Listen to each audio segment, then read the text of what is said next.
কুল্লু নাফসিন যায়িকাতুল মাউত, প্রত্যেকটা প্রাণীকে মৃত্যুর স্বাদ আস্বাদন করতে হবে। মৃত্যু এমন একটা সত্য যেখান থেকে বাঁচার কোনো পথ নাই।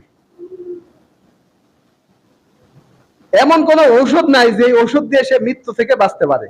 এমন কোন ডাক্তার নাই যে ডাক্তার তাকে বাঁচাতে পারে।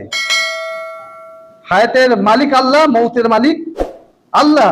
হায়াত দিয়েছেন আল্লাহ, মৃত্যু দিয়েছেন আল্লাহ।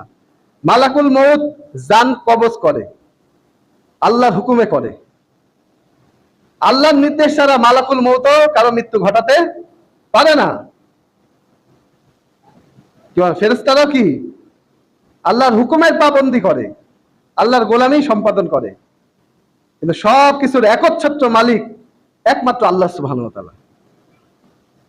কিয়ামতের দিন আল্লাহ তাআলা বলবেন, যখন সকলের মৃত্যু ঘটাই দিবেন আল্লাহ সুবহানাহু ওয়া তাআলা বলে, কোথায় দুনিয়ার রাজা বাদশারা, কোথায় প্রতাপশালীরা?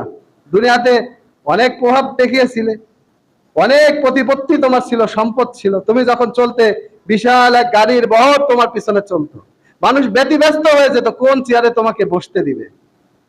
হ্যাঁ, অস্ত্রে সজ্জে সুসজ্জিত এক বাহিনী তোমার পিছনে সব সময় তোমাকে গার্ড দিয়ে রাখতো।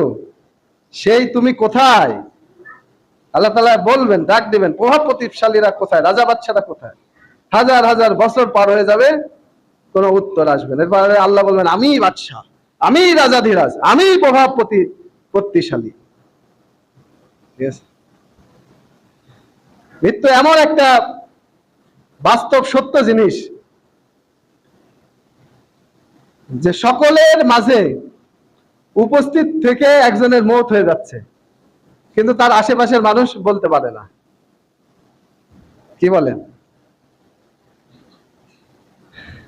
এমন দুর্গে যদি কেউ প্রবেশ করে যে দুর্গের মধ্যে জাররা পরিমাণ ছিদ্র নাই, সেখানেও মৃত্যু গিয়ে প্রবেশ করবে। মৃত্যুকে 1 মিনিট আগানোও যায় না, মৃত্যুকে 1 মিনিট পিছানোও যায় না, তাই না? অনেকের মৃত্যুতে আমরা বলি আকস্মিক মৃত্যু। হ্যাঁ, এমন মৃত্যু মেনে নেওয়া যায় না। আমরা অনেক সময় বলি না, এত অল্প বয়সে মৃত্যু, এটা মেনে নেওয়া যায় না। মৃত্যুকে দেখে আমরা আশ্চর্যান্বিত হই। কি আশ্চর্য, মানুষটা মরে গেল। আরে ভাই, বেঁচে থাকাটাই আশ্চর্যের ব্যাপার, মৃত্যুটাই স্বাভাবিক। কি বলেন? আপনি মরে যাবেন, যে কোনো মুহূর্তে আপনি মরে যেতে পারেন। আপনার মরে যাওয়াটাই স্বাভাবিক, আপনি বেঁচে আছেন, এটাই আশ্চর্যের বিষয়।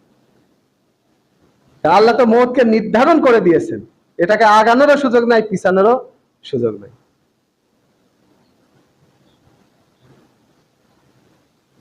কুল্লু নাফসিন যায়িকাতুল মাউত ওয়া ইন্নামা তুওয়াফাউনা উজুরাকুম ইয়াওমাল কিয়ামাহ।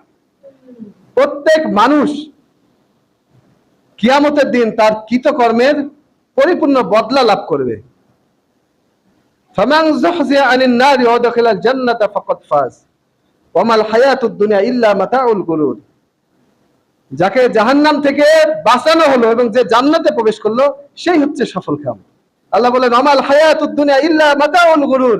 নিশ্চয়ই দুনিয়ার জীবন ছলনাময় ভোগ ব্যতীত আর কিছুই নয়। তাহলে সফলতা কি? সফলতা হচ্ছে জাহান্নামের আগুন থেকে বাঁচা আর জান্নাতে প্রবেশ করা। এটা হচ্ছে সফলতার সংজ্ঞা। মাল কামাই করা এটাকে সফলতা বলে না। অনেক বড় বাংলাদেশের শ্রেষ্ঠ ডিগ্রি অর্জন করা, এটা হচ্ছে দুনিয়াবি সফলতা হলেও আল্লাহর নজরে এগুলো কোনো সফলতা নয়। বুঝছেন? আপনি চেয়ারম্যান হয়েছেন, এমপি হয়েছেন, মন্ত্রী হয়েছেন, কি বলেন, স্বরাষ্ট্রমন্ত্রী হয়েছেন, প্রধানমন্ত্রী হয়েছেন, এগুলো আপনাকে কবরের সুখ শান্তি বয়ে নিয়ে এসে দিতে পারবে না। যারা পরিমাণ আপনার আখিরাতের মর্যাদা, আল্লাহর কাছে যারা পরিমাণ মর্যাদা আপনার বৃদ্ধি পাবে না। তবে যদি আপনি তাকওয়াবান হন, কিন্তু আপনি দেখতে কালো হন, বেটে হন, খুব কুৎসিত চেহারার অধিকারী হন, কিন্তু আপনার যদি তাকওয়া থাকে, একমাত্র তাকওয়ার গুণেই আপনি আল্লাহর কাছে সম্মানিত হতে পারেন।